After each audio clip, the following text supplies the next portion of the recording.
Revolution ఎందులోనైనా సరే సడన్గా వచ్చేస్తుంది.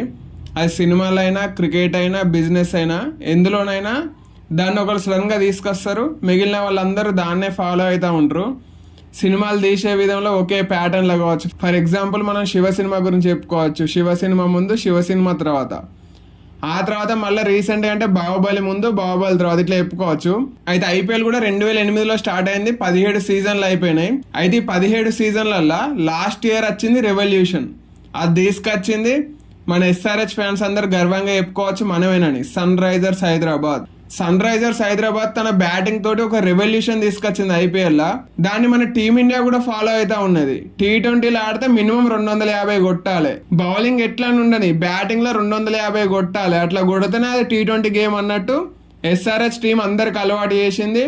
దాన్నే ఇప్పుడు మన టీమిండియా కూడా ఫాలో అవుతుంది. అయితే ఎస్ఆర్హెచ్ ఆ రేంజ్ లో రన్స్ చేయనీకి, ఆ పర్ఫార్మెన్స్ కారణం మెయిన్ ఇద్దరు. ఆ ఇద్దరే మన ఓపెనర్లు, Travis head, Abhishek Sharma. Fearless cricket. ముందట ఎవరున్నారు అనేది మనకు అవసరం లేదు, ఆ బాల్ ని ఎంత దూరం పంపేయాలనేది మనకు అవసరం. వాళ్ళిద్దరు అట్లా ఆడిర్రు last year batting. Last year highest 6లు కొట్టింది కూడా వాళ్ళిద్దరే. అయితే ఆ ఫియర్లెస్ క్రికెట్ ఆడడం వల్లనే మనం ఫైనల్లో ఓడిపోయినాం అనుకోవచ్చు. ఎందుకంటే అవుట్ ఆన్ నాట్ అవుట్ అన్నట్టే ఆడతారు. కాకపోతే ఫైనల్స్ లో 2 వికెట్లు తొందర పడ్డాయి కాబట్టి మనం ఐపీఎల్ 2024 ఓడిపోయినాం. అది పక్కన పెడితే అయితే ఐపీఎల్ 2024 తర్వాత కూడా ఇక్కడ అభిషేక్ శర్మ, అక్కడ ట్రావిస్ హెడ్ సేమ్ ఆట తీరును కంటిన్యూ చేస్తున్నారు. ముందట బౌలర్ ని చూడట్లేదు, ఉతకడం. అభిషేక్ శర్మను మనం చూస్తూనే ఉన్నాం, ట్రావిస్ హెడ్ ను కూడా అందరు గమనిస్తూనే ఉన్నారు.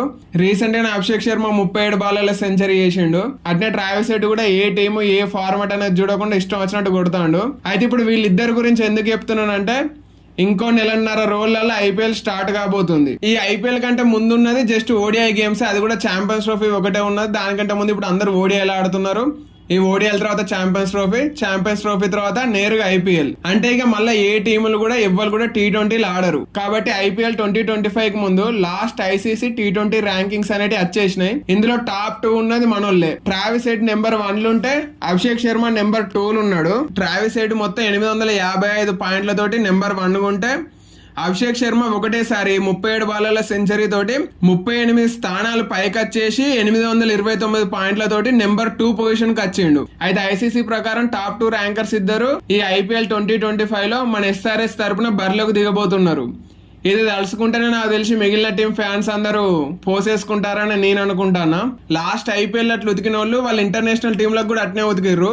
మళ్ళీ ఐపీఎల్ కి వస్తున్నారు. అందులోనూ మన ఉప్పల్ గ్రౌండ్ అంటే అందరికి తెలిసిందే, బ్యాటింగ్ కు స్వర్గధామం. అది మొత్తం బ్యాటింగ్ పిచ్చే ఉంటది. అలాంటి పిచ్ల పైన వీళ్ళిద్దరు ఎట్లా ఆడతారు అనేది మీరే ఊహించేసుకోవచ్చు. అభిషేక్ శర్మ, ట్రావిస్ హెడ్ వీళ్ళిద్దరు కనుక పవర్ ప్లే మొత్తం ఉంటే మన స్కోర్ ఈజీగా 150 దాటిపోతుంది. అందులో ఎటువంటి డౌట్ లేదు. ఇక ఆ తర్వాత మళ్ళీ ఉండనే ఉన్నారు ఇషాన్ కిషన్ అయినా, క్లాసెన్ అయినా, నితీష్ కుమార్ రెడ్డి అయినా.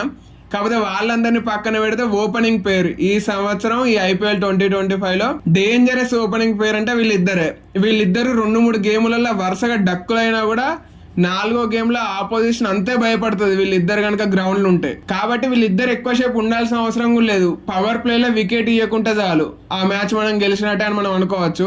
అయితే ఈ ఐపీఎల్ 2025 కోసం మీరు ఎంతమంది ఎదురు చూస్తున్నారు? అట్నే ఐపీఎల్ 2025 లో వీళ్ళిద్దరు ఎన్ని సెంచరీలు కొడతారు అని మీరు అనుకుంటున్నారు? నేనైతే షెరో 2 సెంచరీలు కొడతారని అనుకుంటాను. Travis head 2, Abhishek Sharma 2.